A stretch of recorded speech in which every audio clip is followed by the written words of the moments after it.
Tantor Audio, a division of Recorded Books, presents Cook County ICU, 30 Years of Unforgettable Patients and Odd Cases, by Cory Franklin, M.D., narrated by John Pruden. Introduction. Life is short, and art long, the crisis fleeting, experience perilous, and decision difficult. Hippocrates. One could argue that no profession has an older and richer literary tradition than medicine. It is a tradition that has no geographical boundaries. Is it possible to say which country has produced the best writing about doctors and patients? Certainly Russia can make a claim.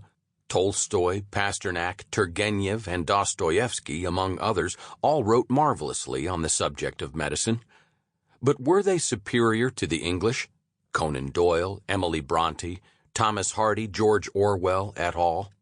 And in any discussion of medicine in literature, the American literary canon bears consideration. Hemingway, Fitzgerald, Faulkner, Sontag. Those authors are just part of an impressively long American list, which carries on in the current era with people like Sherwin Nuland and Richard Seltzer. My point is not to create some specious literary salon argument, but to illustrate the universality of the powerful emotions and personalities of the doctor-patient relationship. And as Norman Cousins observed in his 1982 classic, The Physician in Literature, this is best illustrated in the anecdote, "The quotidian accounts from real life that occur any place where patients encounter doctors, hospitals, clinics, or the office." Cousins wrote, "Writers are natural producers of anecdotes. This is what they are supposed to be. The anecdote is their stock in trade. We absorb these anecdotes and we learn from them. I now give a course in a medical school on the physician as perceived by the writer.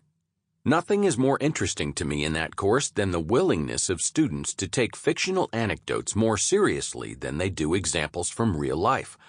Fortunately, by the end of the course, many of them come to recognize that even isolated incidents in human experiences can be repeated and are therefore significant." Luckily for me, when I undertook this book to recount my anecdotes, it was not necessary to have the literary skills of the aforementioned great authors. Over 4 decades, I was a medical student, medical resident in training, and then an intensive care and clinic physician at Cook County Hospital in Chicago. Reflecting the values of our current age, the hospital has since been renamed John Stroger Hospital, after not a doctor, but a politician. Before that, my father worked at Cook County as an attending physician in the hospital's magnificent decade after World War II. So, except for a brief hiatus in the turbulent 1960s, my family's experience covered most of the second half of the 20th century and the first decade of the 21st, 50 years at one of America's premier urban hospitals. Located on the city's near west side, Cook County Hospital has a storied history and is perhaps as famous as any hospital in the world. During my training, I received patients from 6 continents who traveled specifically to be treated at Cook County. Regrettably, to the best of my knowledge, no patient from Antarctica ever arrived for care at County. The hospital was originally built to treat cholera patients in the middle of the 19th century, but the famous building on West Harrison Street, the facade of which still stands today, was built in 1916. One of the best historical accounts of the hospital is The Old Lady of Harrison Street, written by the eminent surgeon author John Raffensperger, a medical student of my father and my teacher when I was a medical student. Such was the tradition of care the hospital encouraged. In terms of medical and nursing training, Cook County was one of the world's great teaching hospitals, especially in the 1940s and 1950s, when it was a nearly 4,000-bed facility. There, doctors and nurses learned through clinical experience and seeing large numbers of patients, supplemented by reading books and listening to professors. University and community hospitals of the era were not so fortunate to have the same clinical volume. Because the best and brightest from all over the world were attracted to Cook County, it became an international center of medical instruction and research. A significant percentage of the American doctors and nurses who trained in the years after the war either spent time at County or learned from people who did.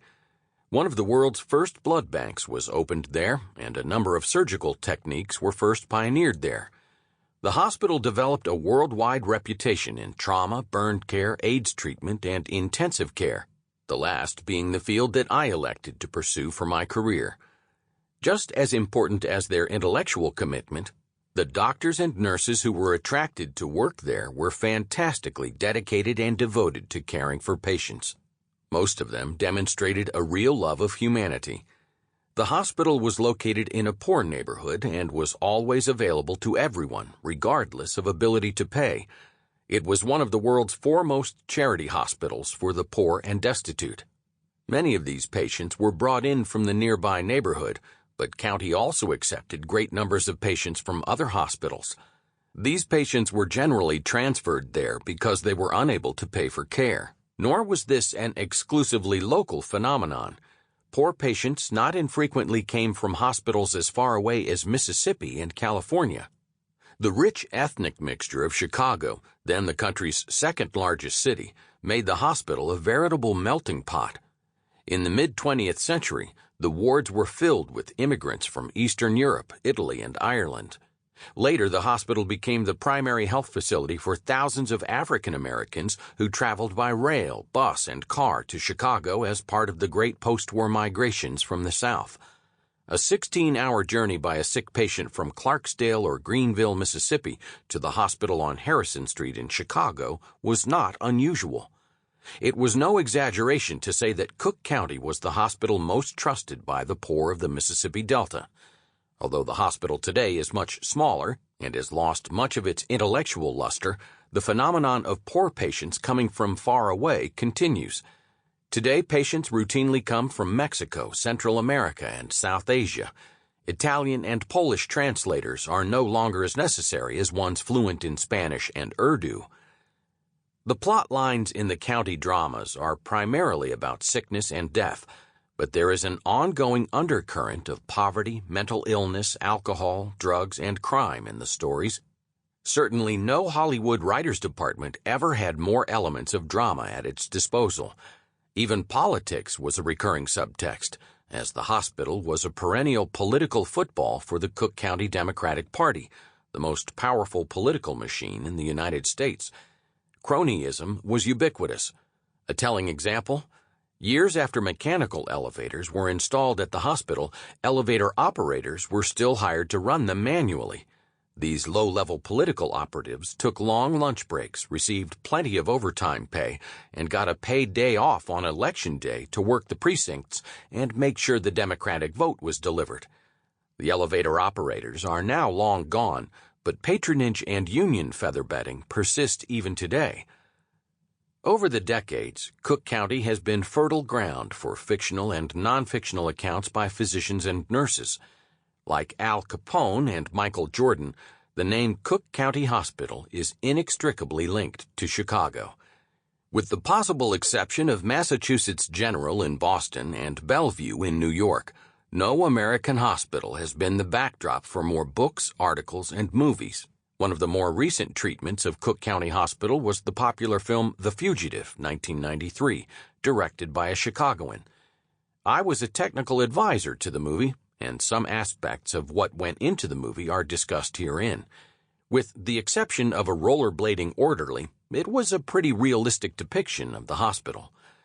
But my stories about the hospital are ultimately about the main characters, the doctors, nurses, and patients. This book is their story, and it covers more than a lifetime of personalities. Some of the more contemporary accounts are about patients unable to escape the poverty and violence of today's Chicago. One story dates back to my father's era of the early 1950s, when patients were brought to the hospital from the downtown train station during cross-country stops. And there is the strange tale of the long-ago hospital employee who worked in County's basement morgue for decades. The common thread in these very different stories is Cook County Hospital. I have tried to avoid idealizing the patients, doctors, and nurses, as is sometimes the practice of books of this. Sample complete. Ready to continue?